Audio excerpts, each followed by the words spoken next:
Bueno, aquí estamos de vuelta. Vamos a atacar esta segunda parte de las charlas que me fueron encomendadas. Y después de haber descrito brevemente, pese a los 40 minutos que duró la clase, el dolor en sus facetas aguda y crónica y los mecanismos que están involucrados, al menos algunos de ellos, nos adentraremos en el tema de mayor interés para este curso, que es el del uso del cannabis en la medicina moderna, y en este caso para el tratamiento del dolor crónico. La presentación se organizará de la siguiente manera. Por un lado, hablaremos del cannabis medicinal para el tratamiento del dolor, qué es lo que significa. Luego trataremos cuál es la evidencia preclínica existente alrededor de este tema. Para seguir de la evidencia clínica, es un análisis ordenado que busca demostrar o mostrar, en cierto modo, qué es lo que hemos hecho hasta el momento, hasta dónde hemos llegado. Luego plantearé algunos de los desafíos que tenemos en la Argentina para analizar este tema y finalmente terminaré con algunas conclusiones que darán fin a mi serie de charlas. Para empezar a poner en contexto esta temática, lo que voy a hacer es mostrarles un ejercicio que hice cuando empecé a pensar acerca de cannabis y su uso medicinal para el tratamiento del dolor crónico. Y como investigador hice algo que es obvio. Fui a buscar a PubMed, que es el sitio online que nos permite a nosotros los investigadores encontrar toda información publicada acerca de una determinada temática, y lo que hice fue tipear en este elemento o instrumento de búsqueda dos palabras: opioides y dolor crónico. Y con lo que me encontré es con lo siguiente: una lista de 9.349 artículos publicados desde los años 50, de los cuales 1.008 de estos son ensayos clínicos y 2.268 son revisiones. Esto significa que el resto de las publicaciones son estudios originales que buscan describir de alguna manera los mecanismos de acción a través de los cuales los opioides actúan y cumplen con su función analgésica, y donde también se analizó, por supuesto, efectos adversos y deleterios del consumo de opioides. Entonces, con esta perspectiva racional, lo que hice fue hacer el mismo ejercicio, pero usando las palabras cannabinoides más dolor crónico. Y con lo que me encontré es con este escenario. No más de 469 artículos publicados hasta la fecha, desde los años 70, o sea, carece de 20 años o 2 décadas de estudio respecto de los opioides, donde 32 son los ensayos clínicos y 169 son las revisiones. En términos porcentuales, hay más revisiones acerca de cannabinoides y dolor crónico que de opioides y dolor crónico. Naturalmente, y como se observa por los números, la cantidad de estudios experimentales que buscan determinar los mecanismos a través de los cuales los cannabinoides funcionan son muchos menores que los opioides. Y 32 ensayos clínicos contra los 1.008 que hay de opioides, creo que no hace falta decir nada más. Todavía nos falta muchísimo por delante para entender una droga que tiene un potencial enorme para sanar, para paliar, pero también para dañar. Tenemos que realmente entenderlo mejor. ¿Cuál es la evidencia preclínica? ¿Por dónde va la evidencia preclínica del sistema cannabinoide y del uso de cannabinoides de aplicación exógena, o de cannabis de aplicación exógena? Empecemos por cosas obvias, y yo solamente traigo algunos ejemplos. Esto es solamente para presentarles algo de la información tomada de estudios en animales acerca de en dónde y cómo funcionan los cannabinoides o el cannabis.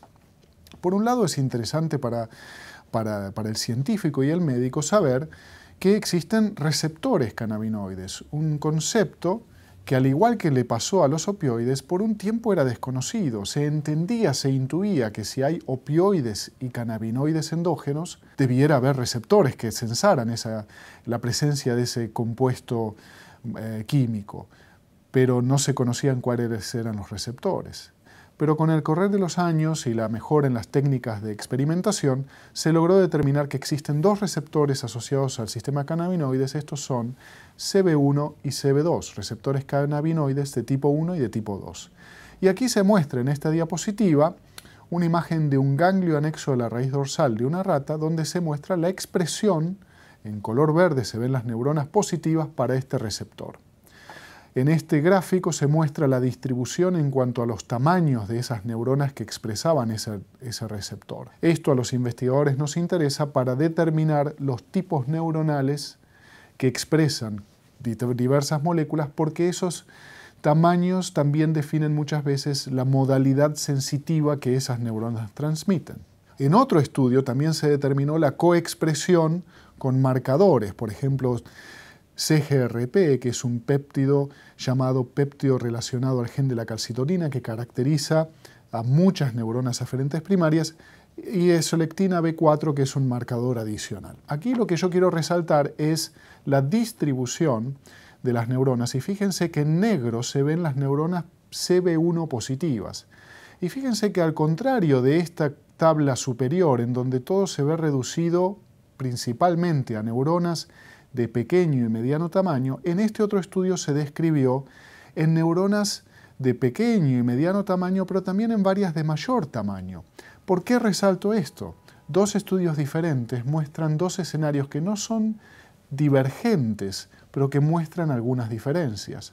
Entonces, fíjense, hoy todavía nos falta determinar un poco mejor cuál es el perfil de las neuronas que expresan CB1, solamente para marcar o remarcar uno de sus receptores. También muy interesante, y mirando otro sitio lógico de presencia de los receptores CB1 y CB2, es la médula espinal.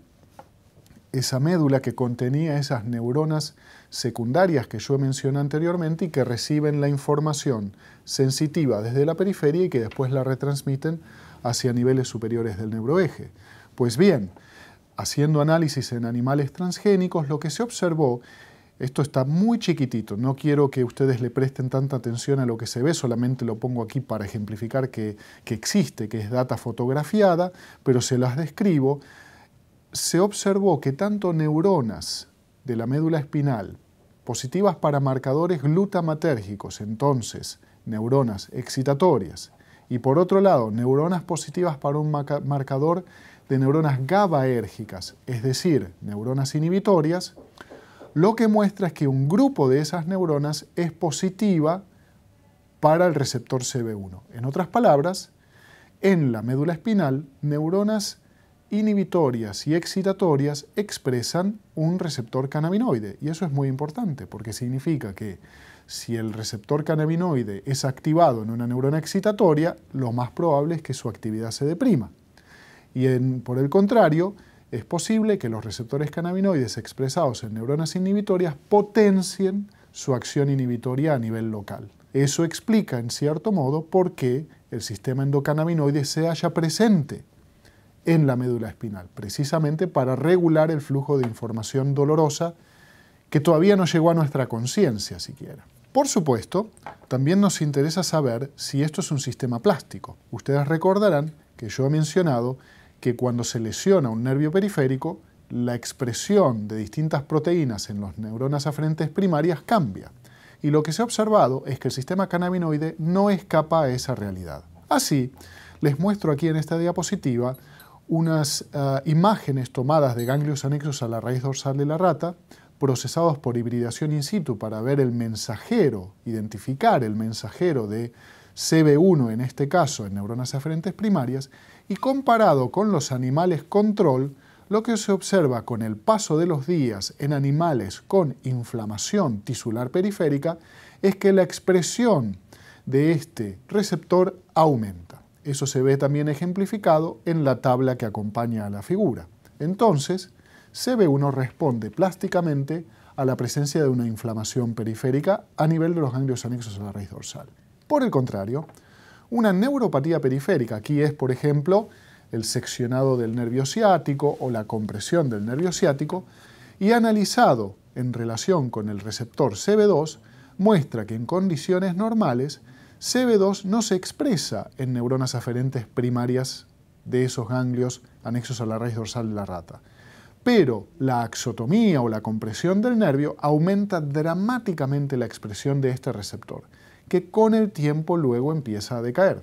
Esto es sumamente relevante por dos razones. Primero, porque acompaña los cambios observados ya con CB1, pero por otro lado, porque pone sobre el tapete CB2, que es un receptor cannabinoide no siempre asociado a la función neural en el sistema nervioso periférico, y sin embargo aquí se lo ve expresado en neuronas eferentes primarias y reacciona a la lesión, lo cual en cierto modo indica, junto con CB1, que el sistema nervioso está tratando de resolver su problema, que en ese momento es el dolor, está tratando de reducirlo a través, potencialmente, de la sobreexpresión de receptores asociados a ese sistema, del sistema cannabinoide.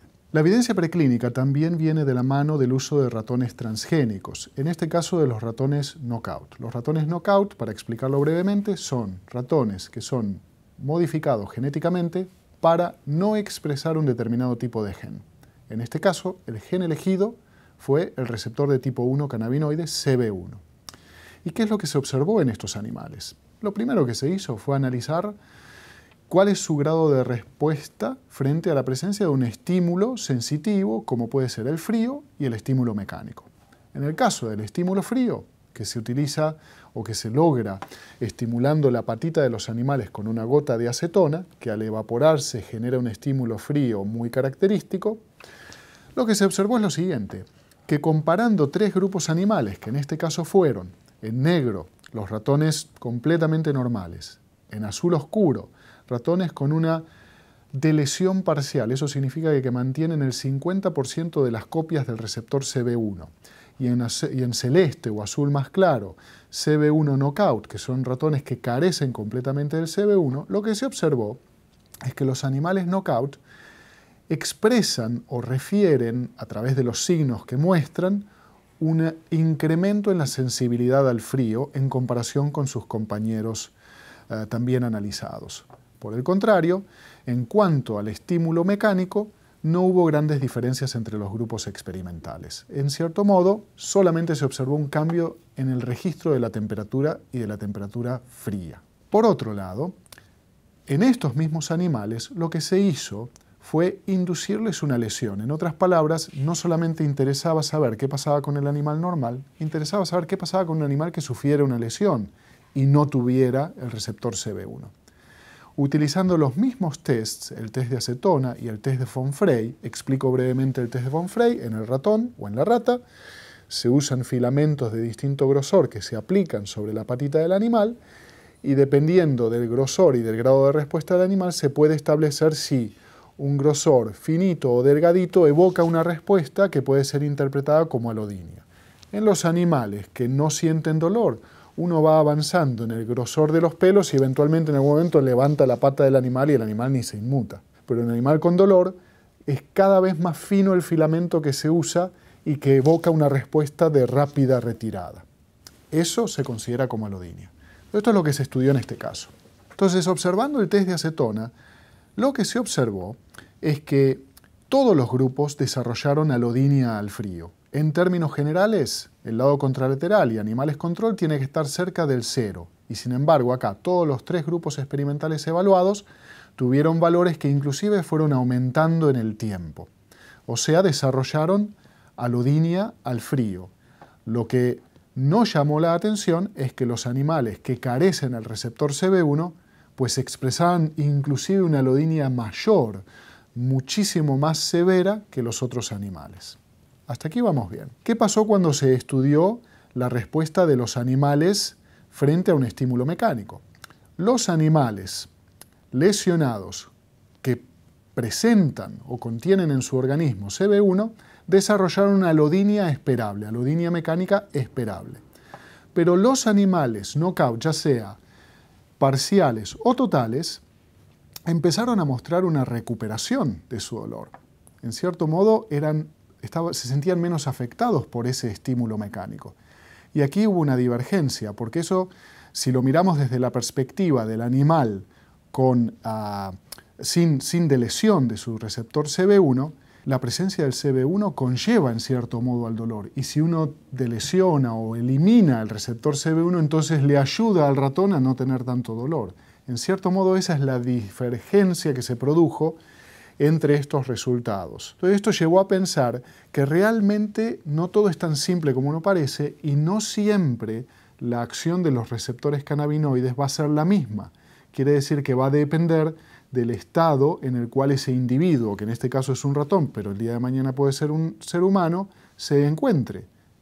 La lesión, de alguna manera, condicionó el grado de involucramiento y el tipo de involucramiento de este receptor en diversas modalidades de respuesta al dolor.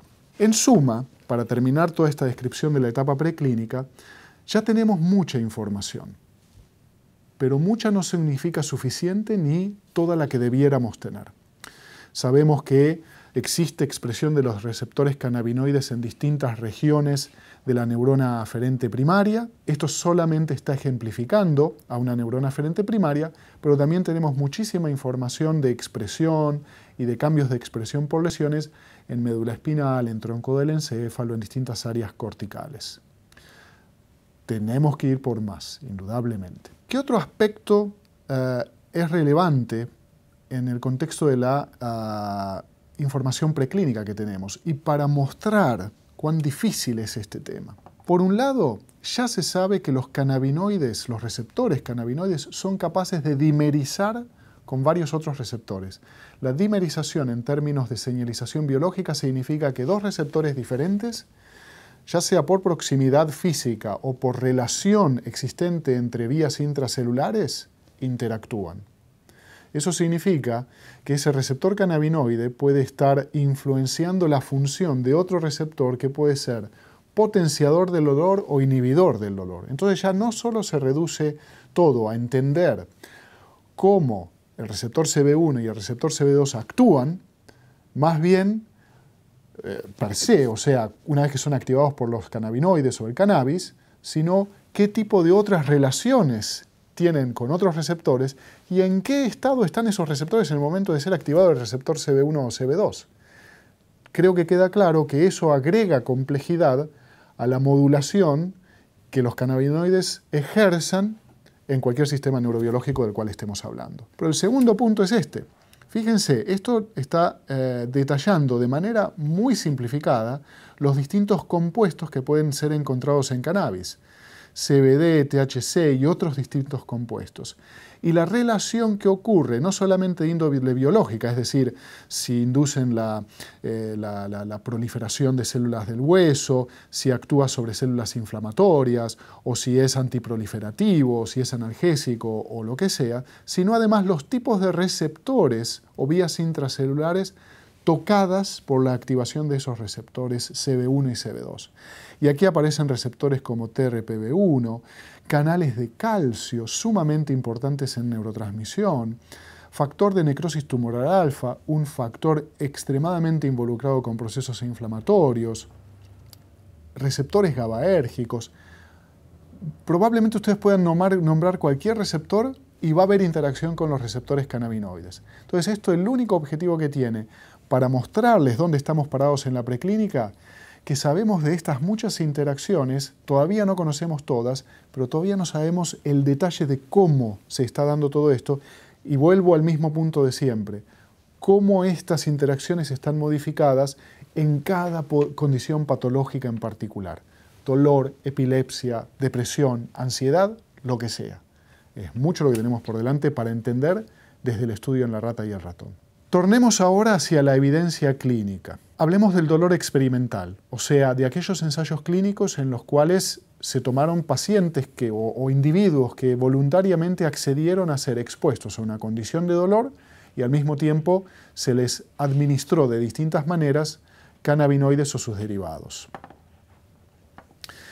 Por ejemplo, cannabis fumado, extracto de cannabis, dronabinol, en ambos casos por la vía oral, o el cannabis fumado también, pero con distintas condiciones o modelos de dolor experimental en humanos. Y yo resalto aquí algunas palabras que no pretenden ser tendenciosas, simplemente mostrar una realidad que se desprende de estos experimentos. En 3 de estos análisis se observaron falta o no hubo evidencia de efecto analgésico. En 3 análisis adicionales, inclusive se describieron efectos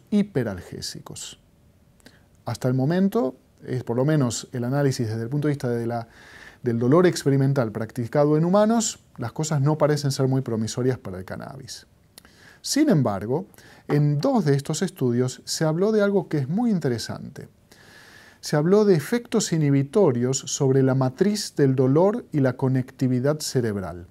Eso toma relación con lo que yo les contaba en la otra charla del dolor como una experiencia multidimensional, donde son varias las estructuras involucradas en lo que después vamos a llamar dolor. Y el cannabis, que tenga acción inhibitoria sobre estas regiones, quizás esté dando a entender que eventualmente no es capaz de reducir lo que conocíamos como experiencia sensitivo-discriminativa. O sea, el paciente va a seguir refiriendo ese dolor como tal. La pregunta es si le va a seguir importando o no. Y eso es un tema importante y que todavía no está del todo dilucidado con el uso de cannabis en pacientes, sobre todo en lo que se refiere a dolor crónico. También se registraron efectos adversos en estos estudios, como por ejemplo tiempo de reacción disminuido, y yo aquí lo escribí como sensación de estar drogado, en inglés the sensation to be high. Efectos adversos que no pueden ser minimizados. ¿Cuál es la evidencia clínica en pacientes con dolor crónico ahora? Son pacientes que están bajo distintos tipos de tratamiento, que sufren dolor crónico y que fueron expuestos a cannabis o sus derivados. Yo acá, si ustedes lo quieren después, con más tiempo, analicen esta tabla. Resalto aquí lo que se define como la fortaleza de la evidencia existente, y lo que se determina es que o es baja o es todavía insuficiente. Esto no quiere decir que no existe evidencia ni que la evidencia sea mala. Lo único que está diciendo es, con lo que hay hecho, no alcanza todavía para estar seguros de lo que estamos haciendo cuando tratamos a pacientes con dolor crónico y usamos cannabis para ello. Pero extraigo algunas observaciones tomadas de este estudio y que describe que los estudios bien hechos son pocos y además cuentan con pocos pacientes, lo que normalmente disminuye la fortaleza del resultado, obviamente. Hay muchas diferencias en el diseño y los modos de administración del producto, de la droga. Hay también problemas con los criterios de exclusión en muchos de estos estudios, y por otro lado hay problemas con los pacientes que se bajan del protocolo. Hay mucho paciente que a la mitad del estudio deja de atender al hospital o al centro en el cual se está realizando el estudio, y por supuesto eso limita mucho el potencial de los estudios realizados. Hay también evidencia clínica en relación a los daños asociados al uso. Se estudia, por ejemplo, cuál es la incidencia de accidentes de tráfico, incidencia de infecciones o enfermedades respiratorias, incidencias de enfermedad cardíaca, incidencia de depresión, de ansiedad, de alteraciones cognitivas. Y de nuevo, acá está todo muy chiquitito, pero van a ver que de nuevo la cantidad de información y la fuerza con la cual se cuenta de esa evidencia todavía es de moderada, baja o insuficiente. Y lo que se puede decir al respecto es que nuevamente hay diferencias en el diseño y los modos de administración de la droga, hay varios problemas metodológicos, incluyendo la falta de estudios longitudinales. Eso es importante, no hay estudios que sigan al paciente por muchos años. Hay poca evidencia directamente relacionada con pacientes con dolor crónico. Mucho de esto ocurre en pacientes con cáncer, en donde la comorbilidad es tan grande que disecar el impacto del cannabis sobre el dolor versus lo que está teniendo sobre la condición de cáncer, que trae asociados un montón de otros problemas sistémicos, es muy difícil y normalmente da poca información valedera. Y no siempre se eligió a los usuarios de grandes cantidades de cannabis. Todos estos son temas que pueden llegar a resultar difíciles de acometer, a veces hasta cuestionables o molestos para la sociedad médica, pero también la sociedad en general, pero tienen que ser tratados, porque en el momento en que uno instaure o instituya un tipo de tratamiento de manera masiva, también se pierde el control sobre ese tipo de tratamiento. No es tan fácil después controlar lo que le pueda pasar al paciente, que puede ser malo. Eso hay que tenerlo en cuenta. Entonces, hay muchas preguntas que aún necesitan respuesta. En ese aceite o inclusive en ese cogollo utilizado para generar un cigarrillo hay cantidad de sustancias químicas de las cuales todavía no se entiende demasiado, solamente de algunos de los principios activos. No tenemos todavía conciencia clara de lo que significa consumir cannabis en cualquiera de sus formas por cortos o largos plazos. Tampoco conocemos del todo los efectos negativos, los efectos adversos negativos y las propiedades adictivas de la marihuana medicinal. ¿Por qué ponemos esto? Porque la marihuana medicinal es uno de los jugadores puestos en tela de juicio en todos estos análisis. Y aquí no se trata de criticar una metodología de administración de la droga, simplemente estar seguros de lo que estamos haciendo cuando la administramos.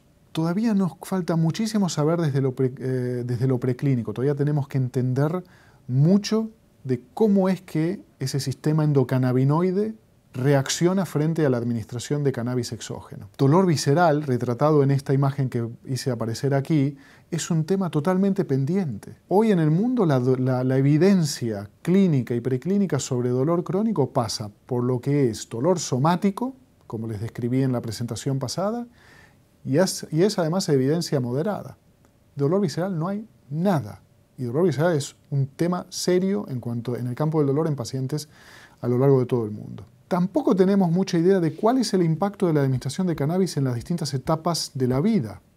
Y acá no está incluido, pero para mí es un tema que adquiere una seriedad muy, muy importante, es la de la administración de cannabis o sus derivados en la paciente embarazada. ¿Qué significa para el sistema nervioso de un bebé en desarrollo, en ese útero que está expuesto a un montón de productos que la madre consume? Sabemos que el humo del cigarrillo y que el alcohol son un problema, hasta los mismos opioides. ¿Por qué no hacer y la cocaína y cualquier otro tipo de droga? ¿Por qué no estamos haciendo ese análisis con las mujeres embarazadas? Un análisis serio, basado en la evidencia. Y finalmente, un tema absolutamente relevante, porque muchos de los pacientes que probablemente sean tratados con cannabis también consuman otro tipo de drogas por distintas dolencias o condiciones patológicas asociadas, nos falta bastante saber cuál es el grado de interacción con esas otras drogas que están ingresando también al organismo del paciente. Resalto solamente aspectos que requieren atención. No es crítica, es simplemente entender dónde están los puntos o los agujeros negros en toda esta descripción. ¿Cuáles son los desafíos concretos para la Argentina? Para acá yo pensé que era relevante describir qué pasa en el mundo, ¿no es cierto? Y cuáles son las características de los productos en el mercado. Indudablemente la Argentina ha iniciado un camino que tiene sentido y que acompaña a lo que está ocurriendo en el resto del mundo. En esta diapositiva se ve claramente cuál es el grado de o cuán instaurado está el concepto del uso de marihuana y sus derivados en la medicina, aunque también se incluye el uso de la marihuana con fin recreativo. Asimismo, en distintos países que ya tienen legislación y que tienen una estructura médica que autoriza este tipo de consumo, también existen distintos productos regulados, correctamente producidos, etcétera, etcétera. Pero a mí la foto que más me impacta es esta, que me fue mostrada inclusive años atrás por algunos referentes en el tema, en los cuales se muestra una planta de producción de marihuana para uso medicinal en Canadá. No, es de público conocimiento de que en Argentina no contamos con este beneficio de tener plantas de producción de marihuana medicinal como la que se ve en esta fotografía. Entonces el camino para nosotros el recorrer es muy largo. Hay que hacerlo, pero estamos bien al comienzo. ¿Cuál es nuestra realidad? La realidad es la de un grupo de gente desesperada que no sabía qué hacer, con hijos con los cuales no podían interactuar y que decidieron tomar cartas en el asunto. Y llegaron a ser una voz fuerte que impactó en la sociedad y en los órganos legislativos. Pero también tenemos un ámbito en el cual se cometen muchos errores, donde uno puede entrar a herramientas de búsqueda de distintos productos de forma masiva y encontrarse con frascos que apenas si dicen qué es lo que tienen en su interior, y encima sin tener ningún tipo de control o regulación. Y una ANMAT que está dando sus primeros pasos para cumplir con algunos estadios regulatorios, no solamente en lo que refiere a la producción de fármacos, especialmente también a cómo actuar frente al paciente que sufre y que exige su tratamiento con cannabis o sus derivados. Todos estos puntos que aquí resalto son pasos, pero son todavía pasos de bebé. ¿Hacia dónde debiéramos dirigirnos? ¿Cuáles podrían ser nuestros objetivos en medicina y en ciencia en Argentina? Primero, establecer líneas concretas de trabajo en las cuales estudiar cannabis. Epilepsia, dolor, depresión y ansiedad, algunos pasos parecen estar siendo dados en el camino de la epilepsia en Argentina en estos momentos. También es necesario fomentar programas de investigación clínica. Para esto es necesario desarrollar interacción entre centros de investigación y universidades, hospitales y laboratorios. Pero esto viene a un costo muy alto. Es necesario el flujo de fondos que facilite este tipo de interacción, sobre todo en lo que se refiere a la investigación clínica. Y esta es una responsabilidad tanto de entidades públicas como privadas. Entonces llegamos a las conclusiones. Tenemos oportunidades, son muchas, científicas, médicas y sociales, y el impacto translacional de las decisiones que se tomen en estos años será muy importante para la sociedad. Por supuesto, toda oportunidad también se acompaña de una responsabilidad, que en este caso es académica, médica y ética. Nos falta también comprender mejor la acción cannabinoide para ofrecer precisamente un tratamiento seguro a estos pacientes con dolor crónico. Nos falta mucha financiación, imposible sin contar con esto.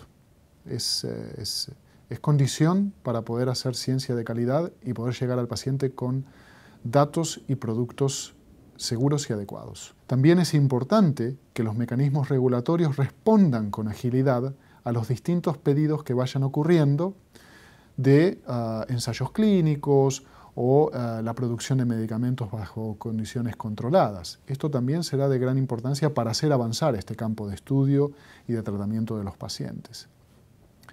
Y por supuesto, en este sentido, la producción bajo normas GMP parece ser una cuenta pendiente que será probablemente muy tratada y muy debatida en los años que siguen, pero que también acompañará este desarrollo del concepto del uso de cannabis medicinal en la Argentina. Tenemos quizás frente a nosotros una droga multidimensional para un problema multidimensional. Creo que las palabras se relacionan fácilmente con muchos de los aspectos de las charlas que les di.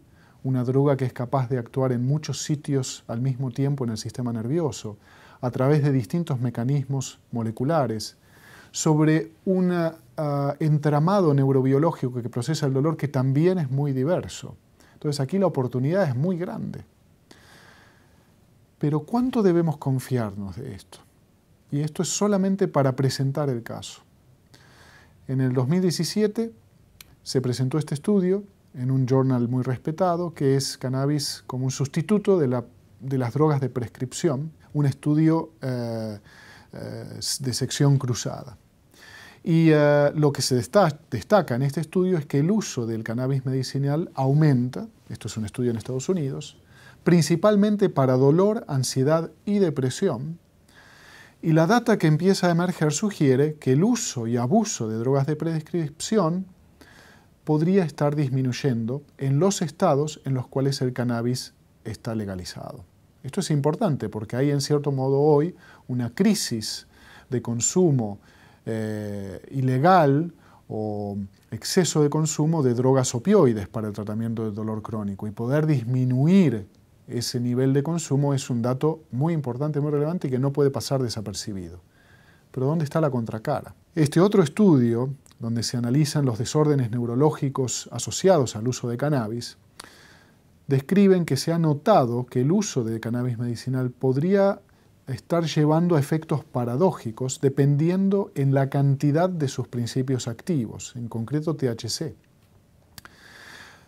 En este sentido, lo que se ha observado es que algunos desórdenes neurológicos o síntomas asociados a la esclerosis múltiple, a epilepsia, a convulsiones y al dolor de cabeza podrían estar causados o ser exacerbados, es decir, aumentados por el tratamiento que supuestamente debería reducirlos. Son las dos caras de la moneda que hay que tener presentes a la hora de estudiar, a la hora de administrar, a la hora de legislar. ¿Por qué debe importarnos todo esto? Porque acá hay muy buenas ideas y lo peor que nos puede pasar es que las descartemos. Pero al mismo tiempo tenemos un paciente, alguien que sufre, alguien que nos necesita y por quien especialmente nosotros los médicos juramos nunca dañar. Con esto termino estas dos presentaciones. Les agradezco la atención y que disfruten el resto del curso.